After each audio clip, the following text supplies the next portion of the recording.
ជំរាបសួរអ្នកទាំងអស់គ្នាដែលបានចូលមកកាន់វីដេអូនេះខ្ញុំសូមបង្ហាញបងប្អូនពីរបៀប block account នៅក្នុង Telegram បើសិនជាមានអ្នកណាម្នាក់នៅក្នុង Telegram គេឆាតមករញ៉េរញ៉ៃឬក៏អាចនឹង group ណាមួយចូលមកក្នុង Telegram យើងដោយយើងមិនចង់ឲ្យវាមានទៀតយើងអាច block ហើយនឹង delete វាចោលបានបាទបងប្អូនធ្វើតាមខ្ញុំមកបងប្អូនគ្រាន់តែចុចទៅលើ account មួយណាដែលបងប្អូនចង់ block ខ្ញុំសូមឧទាហរណ៍ថា account មួយនេះចុះបាទគឺវាចូលមកតាមណាខ្ញុំក៏មិនដឹងដែរវាចូលតាមលេខទូរស័ព្ទដែលយើងមាន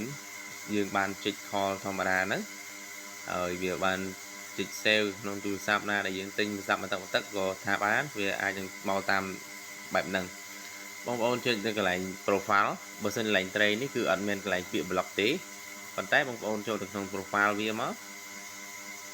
បន្តមកទៀតបងប្អូនចុចកន្លែង train 3ខាងលើបន្តមកទៀតបងប្អូនចុចពាក្យថា block user បន្តមកទៀត block user នេះទៅគឺរួចរាល់តែប៉ុណ្្នឹងទេបងប្អូនចុច block មកបងប្អូនចុច block មកអូខេហើយបើសិនជាយើង unblock គឺ unblock កន្លែងនេះហើយបើសិនជាយើង block ហើយ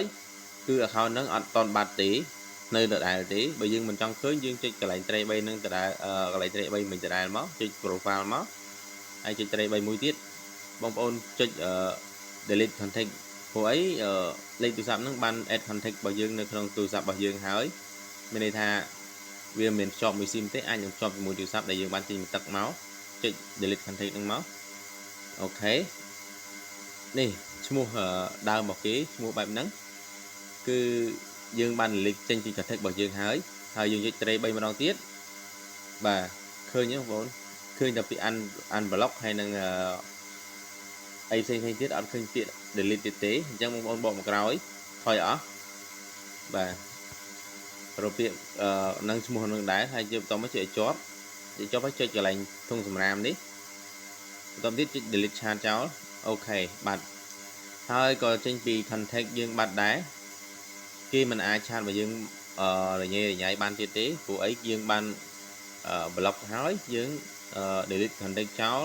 សូម្បីតែលេខទូរស័ព្ទក៏មិនអាចមាននៅទូរស័ព្ទយើងដែរគឺអស់ link តែម្ដង